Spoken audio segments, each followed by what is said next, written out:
एक तो मेरिट तो वास्तव में जो है ये एक जो है गेम ही है, और जो यानी कि पावर में है मेरिट का वही डिसाइड करते हैं। तो मुझे एक बार 77 का जो है यानी कि पार्लियामेंट का सेशन चल रहा था, और श्रीमती इंदिरा गांधी प्राइम मिनिस्टर थी, और हमारे एक नेता थे उन दिनों जो रामविलास पासवान। तो उन्होंने जो है यानी डिबेट में ये कहा कि भाई जो मेरिट है, जैसा सर ने भी बताया कि मेरिट तो वास्तव में एक गेम है।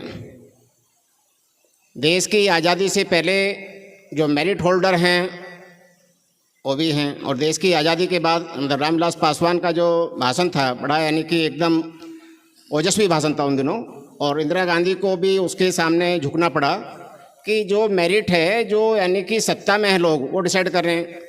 जो जब तक देश आज़ाद नहीं हुआ था, जब तक जो हमारे मेरिट होल्डर जो आज सो कॉल्ड मेरिट होल्डर हैं वो मेरिट नहीं थी। तो देश आज़ादी के बाद जो हमारे बेचारे दलित भाई हैं उसको मेरिट के यानी कि उसमें घुमा दिया। दूसरा जो है यानी कि जो सर ने बताया, जो यानी कि जो ग्राम सभा की लैंड होती है गाँव में, जो सरपंच होते हैं या जो प्रधान होते हैं उनका तो ऑलरेडी उस पर कब्जे होते हैं, दलितों की ज़मीन पे भी कब्जे होते हैं, वो भी एक बहुत ही फंडामेंटल ट्रूथ है। और जो यानी कि निगरो और यहाँ के जो यानी कास्ट सिस्टम था उसको भी सर ने इक्वेट किया।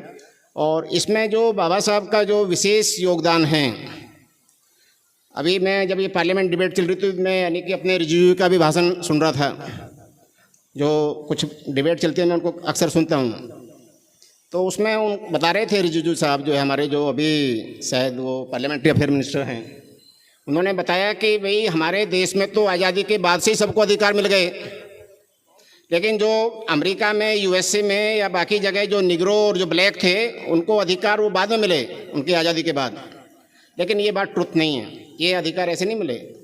उस वक्त जब देश आज़ाद हुआ तो एक ये दो बातें थी कि भाई जो वोट का अधिकार है, मतलब यूनिवर्सल एडल्ट फ्रेंचाइज, उसके कुछ पैरामीटर बनाए जा रहे थे। कुछ नेता कह रहे थे जिसके पास इतना लैंड हो उसको होना चाहिए, जिसके पास ये डिग्रियाँ हो, क्वालिफाइड हो, बीए हो या व्हाटएवर जो भी था उस ज़माने में, कि उसको होना चाहिए। लेकिन डॉक्टर अम्बेडकर ने उस बात को नहीं माना। कॉन्स्टिट्यूंट असेंबली में जब बात हुई तो उन्हें नो, 1 पर्सन एंड उसका 1 value 1 vote, 1 person 1 vote 1 value, चाहे वो किसी भी समाज का है, चाहे महिला है, चाहे जेंट्स है, 1 वोट 1 कीमत। तो ये बड़ी मुश्किल से मिला, इसको लोग तैयार नहीं थे। और विशेषकर जो है यानी लेडीज़ को, वीमेंस को जरूर जो है यानी बाबा साहब को जरूर पढ़ना चाहिए, क्योंकि जो उनकी हालत सुधरी है वो बाबा साहब की वजह से सुधरी है। तो मैं वोट ऑफ थैंक्स, तो सर ने कहा कि अभी प्रोग्राम को कंटिन्यू करो, मैं सर का आदेश जरूर मानूंगा। प्रोग्राम अभी यानी कि 15-20 मिनट कंटिन्यू करेंगे, लेकिन सर ने जो हमें एनलाइटन किया और जो सर की वजह से आज का प्रोग्राम बना, मैं दोबारा यानी सर को और अपने मेंबर सेक्रेटरी साहब को तहे दिल से पूरे ऑर्गेनाइजेशन की तरफ से उनका शुक्रिया अदा करता हूं। और ये उनका जो आज का जो यानी कि भाषण है वो हमारे लिए पूरी ज़िंदगी स्मरणीय रहेगा। Thank you sir.